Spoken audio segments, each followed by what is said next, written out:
बच्चों, चलो इस प्रश्न को पढ़ते हैं। इस प्रश्न में पूछा गया है, निम्न में से असत्य कथन की पहचान कीजिए। आपको क्या करना है, असत्य कथन की क्या करनी है, पहचान करनी है। अब यहाँ पर 4 ऑप्शन दिए गए हैं, तो 4 ऑप्शन में से हम पढ़ लेते हैं। और यहाँ पर जो पूछा गया है वो आपके पास में आयनिक त्रिज्या के बारे में, यानी आपके पास में परमाणु त्रिज्या के बारे में पूछा गया है। ठीक है, तो चलो हम सबसे पहले परमाणुीय त्रिज्या के बारे में पढ़ लेते हैं। सबसे पहले इसके मुख्य अवधारणा को समझते हैं। ठीक है, तो मुख्य अवधारणा के अंदर हमारे पास में क्या होता है, परमाणुीय त्रिज्या। परमाणुीय त्रिज्या क्या होती है? ठीक है, तो परमाणुीय त्रिज्या होती है नाभिक से बाह्यतम कोश में उपस्थित इलेक्ट्रॉन के मध्य दूरी को परमाणुीय त्रिज्या बोलते हैं।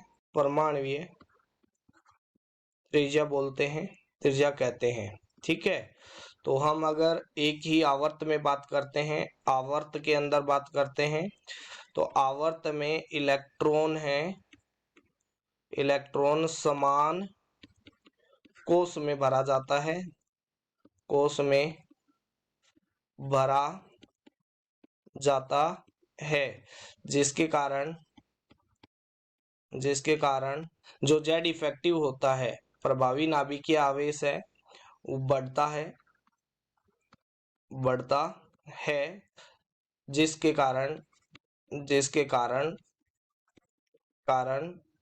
त्रिज्या घटती है। ठीक है, तो अगर हम लेफ्ट से राइट जाते हैं तो आपके पास में परमाणुीय त्रिज्या है वो क्या होती है, घटती है।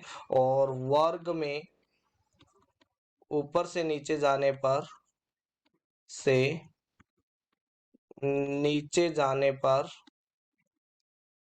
पर कोषों की संख्या बढ़ती है, जिसके कारण जो नाभिक और बाह्यतम कोश के इलेक्ट्रॉन के मध्य दूरी है वो क्या हो जाती है, बढ़ जाती है, जिसके कारण त्रिज्या क्या हो जाती है, आपके पास में त्रिज्या बढ़ती है। ठीक है, तो ये आपके पास में वर्ग में हो गया। ठीक है, अब आपके पास में अगर हम बात करते हैं सम इलेक्ट्रॉनिक स्पीसीज के बारे में बात करते हैं। तो सम इलेक्ट्रॉनिक स्पीसीज मतलब जिनमें इलेक्ट्रॉन क्या होता है, समान होता है। ठीक है, तो यहाँ पर आपके पास में क्या हो जाएगा, जैसे m कोई आयन है जिसके ऊपर प्लस का 3 चार्ज है, और यहाँ पर है m प्लस का 2 चार्ज है, और यहाँ पर m प्लस 1 चार्ज है। और यहाँ पर आपके पास में क्या है, हम एक उदाहरण ले लेते हैं। यहाँ पर उदाहरण के तौर पे हमारे पास में क्या होता है, जैसे यहाँ पर ले लिया है हमने सोडियम प्लस, ठीक है, यहाँ पर ले लिया हमने नियॉन, और यहाँ पर आपके पास में ले लिया है फ्लोरीन माइनस, और यहाँ पर ले लिया O-2। ठीक है, तो ये तीनों में क्या होता है, इलेक्ट्रॉनों की संख्या देखी जाए तो इसमें भी 10 इलेक्ट्रॉन है, इसमें भी 10 इलेक्ट्रॉन है, और इसमें भी क्या है, 10 इलेक्ट्रॉन है। ठीक है, और इसमें भी क्या है, 10 इलेक्ट्रॉन है। ठीक है, तो अगर हम इसमें देखते हैं Z/E का रेशियो, ठीक है, Z/E का रेशियो, तो इसके लिए Z का मान होता है वो कितना होता है, 8 होता है। यानी इसमें जो प्रोटॉन है वो कितने हैं, 8 है, और इलेक्ट्रॉन कितने हैं, 10 है। इसके अंदर जो Z की वैल्यू 9 है, इलेक्ट्रॉन 10 है, इसमें 10/10 है, और इसमें क्या हो जाएगा आपके पास में 11/10 है। इसका मतलब इसमें 11 प्रोटॉन है वो 10 इलेक्ट्रॉन को खींच रहे हैं। तो जितना Z/, जो परमाणुीय त्रिज्या होती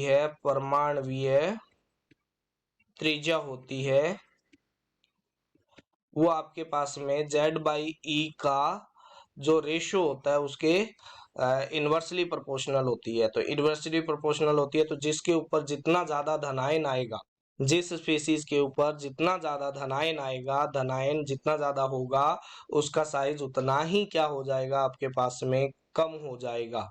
ठीक है, तो धनायन, अब यहाँ पर धनात्मक आवेश जितना ज्यादा होगा त्रिज्या उतनी कम होगी, तो धनावेश जितना कम होगा त्रिज्या उतनी कम होगी, ऐसा नहीं है। जितना कम होगा उतना ही त्रिज्या क्या होगी, ज्यादा होगी। धनात्मक आवेश ज्यादा होने पर त्रिज्या कम होती है। तो ए वाला है वो असत्य कथन है, जबकि बी वाला है वो सत्य कथन है। जितना ज्यादा ऋणायन होगा उसकी उतनी ही त्रिज्या क्या होगी, बड़ी होगी, क्योंकि उसका Z/E रेशियो उतना ही क्या आएगा, कम आएगा। और Z/E का कम आएगा तो परमाणु त्रिज्या कम होगी। और अगर मैं प्रथम समूह में नीचे की ओर जाने पर परमाणु त्रिज्या बढ़ती है, क्योंकि कोषों की संख्या बढ़ती है, तो ये भी क्या हो जाएगा आपके पास में, सत्य कथन हो जाएगा। और आवर्त सारणी के द्वितीयक आवर्त में परमाणु त्रिज्या बाएं से दाएं जाने पर क्या होती है, घटती है। ये भी आपके पास में सत्य कथन है, क्योंकि आवर्त में जाने पर Z इफेक्टिव है वो क्या होता है, बढ़ता है। आशा करते हैं मुख्य अवधारणा के आधार पर आपको इस प्रश्न का उत्तर समझ में आया होगा, जो कि ऑप्शन ए है। धन्यवाद।